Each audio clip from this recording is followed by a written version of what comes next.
Welcome to the Digital Agency Growth Podcast. I'm your host, Dan Englander. Kalle, Mobeck Peterson, great to have you on the show. Thank you, Dan. It's rare for me to have old friends, from my past on the show. So I'm really excited about this. To give everybody some context, we won't go all the way down memory lane, but Kalle and I were roommates in Astoria, Queens, circa, when was this, like 2012 or something? Yeah, I think so, 2010 or 2011, like a long time ago in another galaxy and in another world. Yeah, and I was probably my first agency job, commuting to New Jersey every day from Queens, the Port Authority bus terminal. You were in business school at that time. Yeah. Lots has changed since then, obviously. And you're in Stockholm now? Yes. Yeah, which is a lovely place I still need to go to. But today's episode, without going too far into stories you probably can't tell on a podcast, a business podcast for that matter, is talking about everything you've done, growing and scaling agencies, including helping Relatable get to 10 million in 4 years, which I'm sure we'll talk about. But for those that don't know you, can you talk a little bit about your background and what you're up to and so on? Yeah, sure. Like typical hard pronouncing Swedish name is Kalle Mobeck. Been in the social media space, started not off in the agency world, but actually on the social media monitoring world at a company called Notified. I think West bought it up. Always been on these kind of like startup journeys where it's like coming in early on, it's usually nothing. There's a phone, there's a computer, there's a big dream, usually like we got to take over the world, and sometimes it ends up taking up the Nordics, sometimes Europe, and sometimes we have also gone for it. But I would say been quite passionate about like this journey, how digital and social media has changed the landscape where we are today. I would say I'm even more passionate about how AI will change everything. I think that's more of like when internet came to town, one of those moments. Yeah, and that's definitely something big, and there's a lot of different takes on it now. I think I tend to do these interviews in terms of just like this is your life sort of format. So let's first talk about, we'll get to AI. First, I'd love to learn, how do you get an agency to 10 million in 4 years? Yeah, a lot of sweat grinding. No, but I think like first off, I think you need to have a bunch of crazy visionary people on board that believes in something. In this case, it was to transform the influencer marketing world, which I'd say like was quite big today. We're one of the first agencies that connected influencers with brands, so they actually had the same following. Now when we talk about it, of course it's obvious, but at that point it wasn't. It was more kind of like, she looks like a person that I like. Maybe we should work with her. Let's spend a couple of tens of thousands of dollars on that concept. But I would say in general, how do you go there? I would say you need to hire great people. Like that's the only way of doing it. You need to have a strong product, like service. You need to hire great people, and you need to lead, coach them, and get the best out of their potential to have a shot of doing that, especially doing it bootstrapped. So we didn't take in any venture capital and so on. So it was from 0 to 10, self-financed. Yeah, that makes sense. And there's a lot to jump off to there. I think first, can you talk more about that? Like what, in terms of hiring great people, what was your context on hiring and what did you learn from that process? When you're hiring people, maybe in sales roles now at Twigo, what are you generally looking for? Yeah, I think like hiring, it's one of those things. Maybe I think I get this right. It's like the Dunbar-Kruger effect, where you kind of like you think in the beginning, like I nailed the script. We have a solid process now, and then when you're up to maybe like 100 people or something like that you hired, of course, some really successful, some that haven't worked out. You kind of see like, oh, it was harder than I actually thought it was in the beginning, where you thought like that you were on a boom. But I would say like it's different ways of doing it. If you're gonna say that when we're gonna go back to the topic of you want to build something and you want to build something from 0 to 10 million, like I would say you start by go through your network. Go down, who would I like to work with again, or who has impressed me? I would say like that's the easiest way. At least like you have a short list, maybe of 30, 50 people, and you think, oh, they're good enough. And they maybe have like these 5 would be a dream to do something with them. Then, of course, like maybe need to take them out for some drinks or something, because you can actually have them jumping on something crazy with less salary, with some big dream and potential of becoming something. So that I would say is probably the first thing you need to do. Then, like after hiring, is first bunch of people and hiring outside of your network and other people's network. That like I think maybe it's the second one. If you can leverage other people's networks, they're great.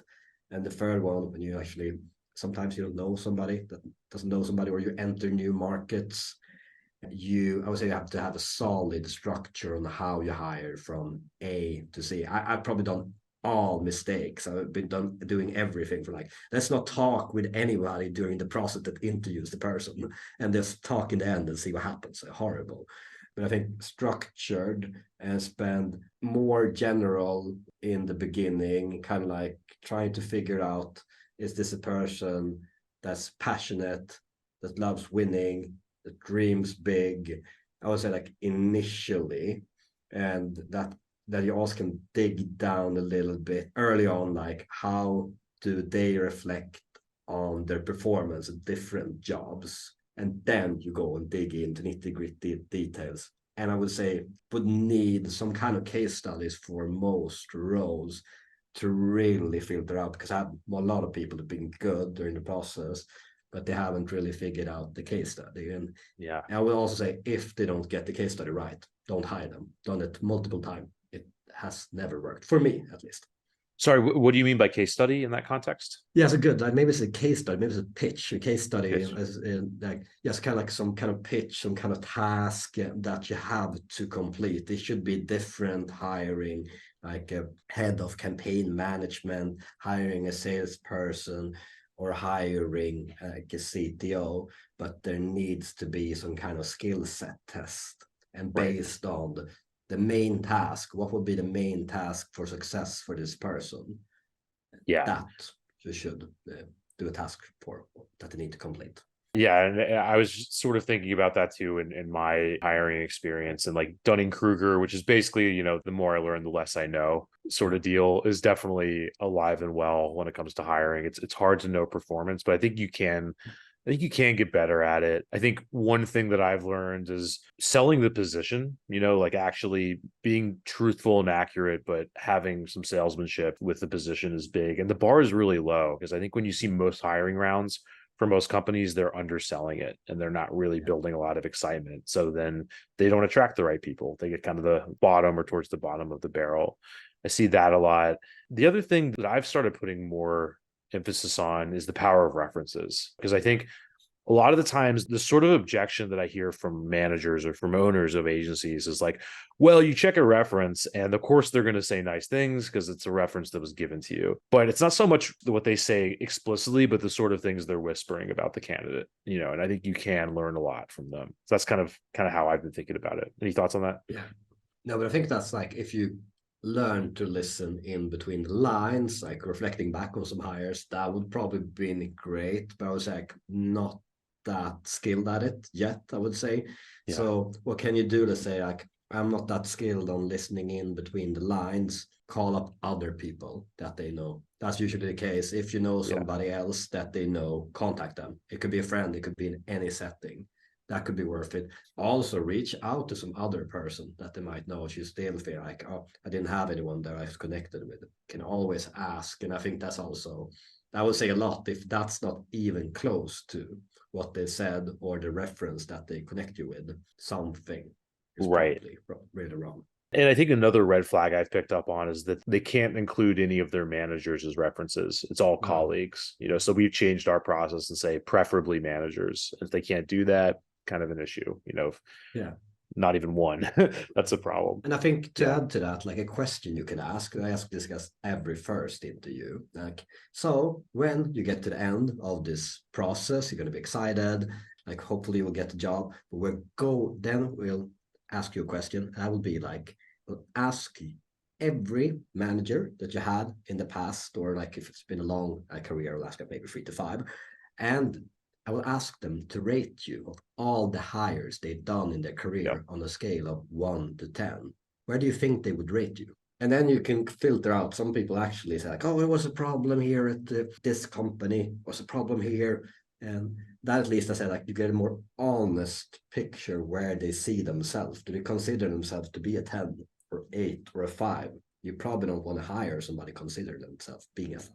Yeah, I love that. I do a version of that I stole from an article that I read, and I forgot who wrote it, but it was really good. And it's basically, you ask the reference, okay, how much experience do you have hiring sales directors or hiring, CROs? Or rather, how many people have you managed in this role? And if they say 2, then that's not a lot of data. But a lot of people will say like a dozen or hundreds or whatever. So then you have that frame of reference, and then you say, okay, who is the best person you've ever hired in that role? And they usually know, because if you ask a specific person, they know. They're like, okay, it's Bob or it's Lisa. And I'm like, great, so if Lisa's a 10, where is the person that I'm asking you about? And then the last thing is also saying, by the way, 7s are not allowed. You can't say 7, because people always want to say 7 because they're not sure. So then you have to pick 6 or 8. So it's kind of interesting. And then it's like, okay, they're an 8. It's like, great, what's in those 2 points? If you're going to coach them to get to a 10, what does that look like? And now you're kind of getting a good picture of what they're really like. So that's, I think we're along the same lines there. To bounce around a little bit, I'd love to hear, you talked about kind of like scaling an agency to 10 million in 4 years, and how a lot of that is vision and innovation, disruption, kind of doing something that is new and wasn't really done before. How do you feel about the influencer space now? How much room do you feel there is for innovation in that realm? Like, what's your perspective on it with a little distance at this point? Yeah, but I think it's always good to get distance to things, because when you're in it, you like maybe a little bit too in it. But I think there's still like a lot of room for innovation. Like, I think now video finally starts to take over, even though the TikTok has become one of the biggest platforms in the US. Like, it's like still all brands are not there, still pushing the same kind of like Instagram content. But there are a lot of things to be done on both the measurement side, and I would also say like there are a lot of companies that still have not really unlocked YouTube, which I would say is one of the most powerful channels to do influencer marketing in, even though it's the oldest ones. You're like, oh, it's going to cost too much for somebody doing a video where they talk about my brand for X amount of minutes, and you usually get like a short video of 30 seconds and so on. So I think there's like a lot of things to do. There's also a lot of things to do now when AI comes into the picture. So already some of those agencies that have been creating influencers, but it's kind of like being more 3D in the studio, voice actor. But soon you will actually be able to also create personas and create influencers that aren't really real, but that we'll connect with. And I think there will be a lot of room for innovation and growth. Right. For basically connecting brands with people on YouTube and so on from there. So it sounds like you still think there's a good amount of growth in that area. And to shift gears a little bit, can you talk about your day-to-day at Twigo and just kind of what the work looks like, what you guys are focusing on, just for context? Yeah, like Twigo, like we're maybe the one of the top agencies when it comes to app and the subscription marketing. We focus mainly on those 2 pillars. We do a little bit of e-com, but I would say like that's the main part of it. So I have like 3 things that we focus on. So the first one is the craft itself, like setting up the right ad sets and so on. You think like, oh, everybody has that all figured out. No, not at all instances. And the growth was a big part of the beginning, and when we helped Spotify to beat an American company, a little one called Apple. So then the growth part was a big part of it. Later on, it became more focused on the measurement part. We do incrementality studies, MMM. And I say, like, still today, like, if you know what really works, not looking into GI4, Meta, TikTok, their own platforms, you also know where to double down. But I would say what really moves the needle these days are creatives, especially like if you're on paid social. It's the creatives. We don't have strong enough performance creatives because you need brand creatives. It's not the same thing. And so I work on the commercial team doing sales, but I also do marketing. So I'm growing our newsletter and so on. I help out pitching, setting up creative ideation, and so as well. But so my day to day is quite different depending on if I do internal marketing, if I'm out doing external marketing, pitching, or if I'm in sales or client calls and so on. So it's a little bit a mix of things that I really enjoy doing. Yeah, that makes sense. So the first thing I'd love to learn is like, it sounds like you probably have your finger on the pulse of what a lot of these companies are doing. You're focusing on apps, you're focusing on subscription services. A lot of our clients that are sort of towards that neck of the woods and in Silicon Valley have seen lots of slowdown. I've seen like deals take longer to close because all the money's drying up, interest rates are high. Let's start with the what's going on right now. Like, what are you seeing out there? How are those sorts of things affecting, your clients and your work right now? Yeah, I think it's a valid question. And if you look at the VC space in general, not only in the US, but the same in Europe, it has really slowed down. If you look at the clients we had like 1.5 years ago compared to now, the number of VC clients is not the same. And we're also seeing the companies that got funded by a couple of hundreds of millions almost not making it, which you would not assume would happen a couple of years ago. Of course, like they have millions of subscribers, they must get more investment. So I would say like what we're seeing at the moment is like the AI space. That's where like most of the investment goes. We've seen some VCs being able to raise both on the app and e-commerce side, but it's still not like, ooh, here's a PowerPoint. We're going to give you a couple of millions of dollars. It's more like, okay, you're actually making money. We are probably interested in this. But if you're not making money and turning to profitability, I would say chances are that you will go bankrupt and not make it are quite high at the moment.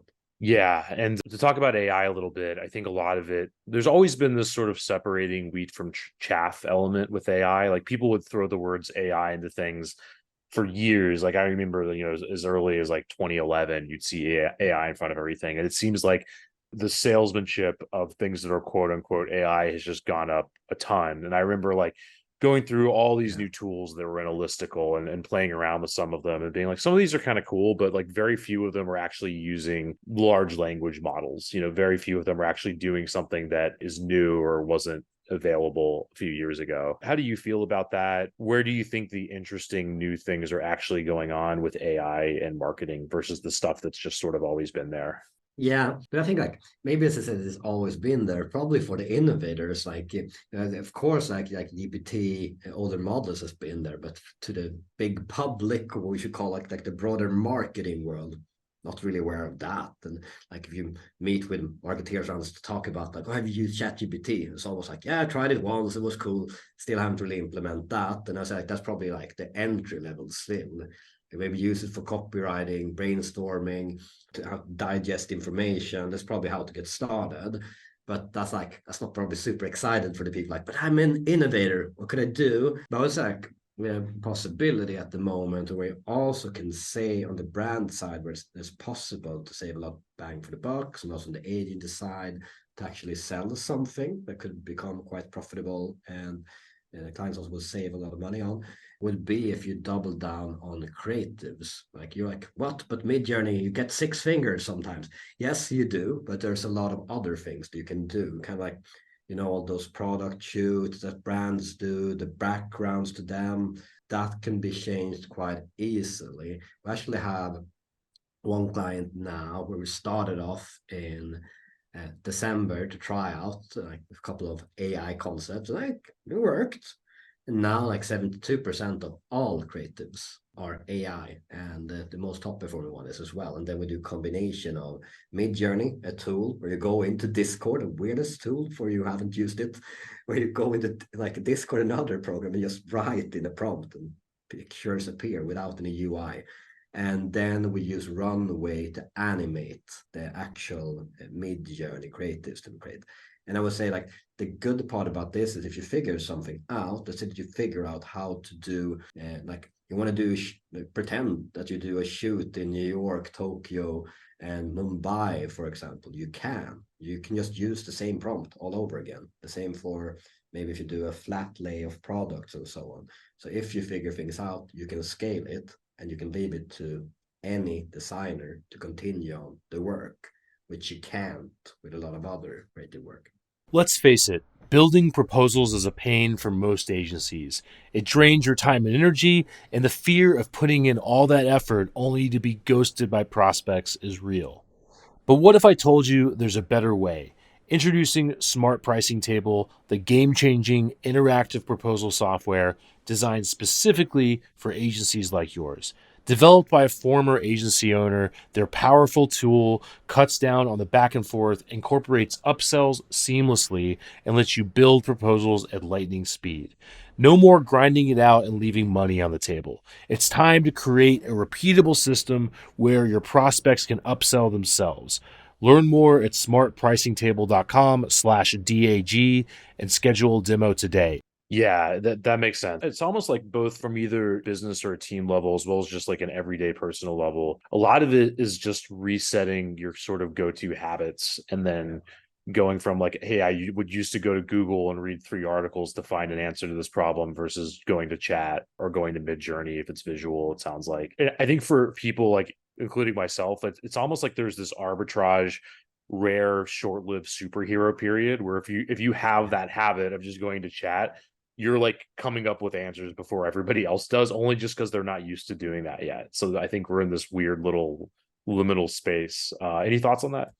Yeah, but I think you are, and I think also like I think it's always this. We humans in general don't like change. We like things being as they always been, but things around us will always change. And I think like feel like shit. I'm a copywriter. What will happen to my craft if I learn this? I'm not doing my job from scratch.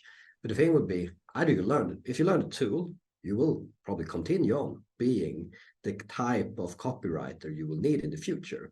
If you don't adapt, at some point you will either be sent to take a course in it, or the person who actually learned this will take over. And I discussed this with a good friend of mine, and he came up with this brilliant role for the future, which I think most agencies will have, called the creative engineer. That's actually what we're looking for. Same with, like, probably at one point we looked at people actually being sketch designers, and they became marketing designer. And maybe now the next step will be all agencies and all companies will have a creative engineer. Yeah, I think that's probably already happening, and I definitely agree. I guess I sometimes sort of boomerang back and forth between optimism and pessimism around AI. And aside from all the world-ending Eliezer Yudkowsky type stuff, that's for a different episode.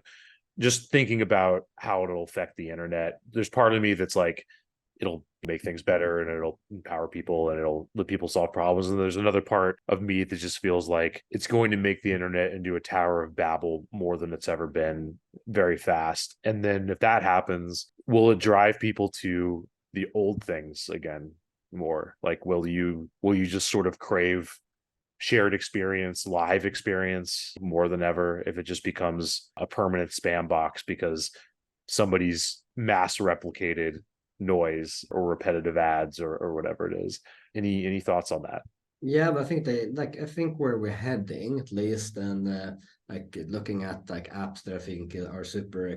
One of the most exciting one is the Pi AI. Mustafa Suleiman, who invented DeepMind. It's actually kind of like the movie Her, where you can talk to this. You can actually both talk, and it sounds like real, and you can also chat with it. And that I think that's where we're heading. Everybody will have an AI assistant. But with that said, you can speak to, I think the same thing that was with social media. You thought that was unite us all to be on the same page and to find people with the same interest, which was true. But it also divided us to think my truth is the only truth. Kind of like look at the election, look at the US today, how it is in general. That's where we ended up. I think with this, as you say, we will probably end up more lonely than ever. And we'll probably crave like that kind of like old school thing more than ever before, but we will get hooked on this. That's just going to happen. Nothing can change that. But I think we will end up feeling more lonely. And I wonder how they will figure out what you said, like, can this actually make people become more open-minded, or will we be even more close-minded? I don't know, but it would be really interesting to see how it plays out. Yeah, I mean, I think if you're thinking of it as a tool that you can get utility from, like an Excel spreadsheet on massive amounts of steroids, then it makes a lot of sense and it could make things a lot better. I think if you're thinking of it as something to get connection, entertainment, and inspiration from, that's where I'm more skeptical, I guess. Yeah, no, but I think we will go to that road, kind of like where you have your own personal assistant that will help you with many things. Yeah. I think the problem with that kind of, if you talk about the marketing perspective, let's say that you usually, you said you Googled three things, but let's say that you actually have your assistant, like what you thought Alexa was going to be, but it's kind of like this senile person who doesn't understand what you're saying and plays the wrong song. And now you actually have something that can talk back to you and give you tips. Will you really Google things? So I wonder how that actually will affect search, or will it be like, this was brought to you by Chime, blah blah blah, or this was brought to you by Netspend, or wonder like how will that affect the ad community if we don't do search? Will it be in the bots, and then you can pay to not get ads, like on Spotify, for example? Right. Or what happens when, a hacker in Moldova just replicates that a Yes. gazillion times and sets it free, and then you have that going on exponentially. That's what I worry about. Yeah, but I think that's like a true worry. Like, say, for example, voice is quite good. Like, you've seen all the celebrities, kind of like fake Obama raps and so on. This, like, imagine soon it will call up your mom pretending to be you to transfer money. What would that problem with text and DMs on Instagram? That will, I guess, like, be in cybersecurity. Like, that will be a good industry to be in the upcoming years, because they're going to be like, with the good comes the bad, and there will be fraud. Yeah, I think the other thing in cybersecurity is it's been a good place to be for a while, I think, is just the lack of the precious few people that actually understand how this stuff works, on a deep level is so few. So a lot of it are people pretending they know a lot about it, and I think that's what always happens, I guess. But I think it seems more pronounced now than when we had other new technology, I should say. That all makes sense. And I think with the interest of time, let's bounce around to some other stuff. Yeah. Sales. Let's talk about sales. How do you sell agency services? Yeah, but it's a good one. I think like what many we talked in the past, teamed up as well. Like, most agencies depend too much on referrals. I would say that's how it usually goes. Like, you do really great work, and you're like, if we just continue doing great work, we will scale to 10 million. I promise you. And then it might go 5 years, 10 years, 15 years, 20 years. Nothing really happens. I think like the problem with that is kind of like you don't own your destiny. And I think like at Relatable, why we were quite successful, we were not agency people. We were SaaS people. We're like, oh, we need to hunt. Like, if we don't hunt, we will not get the clients really want to do. And that's like where you see like the brag boards of companies. It's kind of like, sometimes it's one really cool company, but I like it local community things because a friend of a friend referred something. So what do you do? I would say like, of course, you need to put time on doing outreach, and you need to contact people. And you're like, it's going to be bad for our brand. And I would say, like, you don't have a brand. Like, what? No. Like, maybe you're known in this referral, kind of like close circles. But outside of that, I would say you don't have a brand. You have nothing to lose. Like, people will actually notice you. So I say, like, get out there, important, and you can work like with Dan and other great people to actually make sure that it is the way you want to be perceived. But after that, I would say you need to sell, and going in selling, I would say like, it's not creating a fancy PowerPoint going in the first meeting where you're going to show them a lot of slides and a lot of things you created. Why not? Everybody wants a PowerPoint. And I would say like, it works same for most things, not only presentations for sales. Like, the main part that we connect and find people engaging are through storytelling. So I would say like, you go in, you have a first call, a discovery call, where you should mainly understand, can we really help them? So if you can help them, a more fun way than showing a PowerPoint about yourself, talk about stories about clients, stories about your company, wave that in to that first picture. They feel like, wow, I can really relate to this. But if you just show slides of you being the best, everybody's always the leading in their field and so on, they will not relate. And I would say like, you need to have clear agendas for all the meetings. At some point, you should pitch, you should present the deck, but not the first meeting. And you should ask for buy-in during the process. You should ask like, Dan, if you're really interested, I will send you over 4 questions. If you answer them, I will create a pitch for you. Not like I can send you over a quota. Everybody will say yes to that. So you need to qualify the client during the process. And I would say in agency world, you need to take risk. Like, why do you need to take risk? If you come up with ideas and the client loved the idea, it's hard to get rid of you as an agency. But if you're like mainly only changing designs or iterating of ideas, then you will get stuck. And as I say, like you need to follow up a lot and always, even though you said the meeting went crap, Dan didn't even move a muscle during the meeting. He seemed really mad. Maybe that's just how you are. It was an off day and so on. I don't know how many times one business from that, or let's say like Dan said, no, contact him again the next month or in 3 months. That is also a thing. Like it's not over. So I think like you need to be out there. You need to have a structured sales process. You need to create a sales process where you can learn other people to do the same things as you, and you structure it up from this to this. And how do you keep track of everything? Hopefully you have a CRM system and an Excel sheet, and then you can see everything that goes on and everybody you need to be in contact with, if that makes sense. It does. And I think there are lots of good mic drop quotes in there. I love that. Thank you for the shameless plug. Flattery will get you everywhere on the show. Yeah, and a couple of things that jumped out to me is just, you know, it reminded me of that quote from Apocalypse Now where he's like, do you find my methods unsound? And he's like, I don't see any method at all. You know, it's like, are we going to hurt our brand? It's like, there is no brand to hurt. No, but it isn't. Yeah. And I see this so often, not only like in the agency world, but also in the SaaS product world, that you kind of like, you're protecting the product and you think like, when we get that first perfect client, then we'll get married. And then they're going to move into a harem after that and have multiple wives. But in the beginning, they're not going to contact a lot of companies. I think that's kind of like where you should just go out there. Like people don't know about your product, but they should know. And the only way to get out there is to do sales and marketing, of course. Yeah, I think this is predicated on a few building blocks, one of which is being niched to a certain way so that when you do contact people, you actually can confidently know that if I contact you, it's worth your time to read this and to talk with me and to do all these things, as opposed to not knowing where you're going or what you're doing. So I think that's really big. Yeah, but I think it's super interesting about like when you said that you should also give everything away. I was like relatable. I think we had 200,000 subscribers or something to our newsletter, thanks to Aaron and some other people who built that up. But we gave away everything. We even wrote a book, like that's probably the one I see behind you as well. Like this is how we do everything. And that is what you should lead with. And you're like, wow, like everybody will steal our secrets.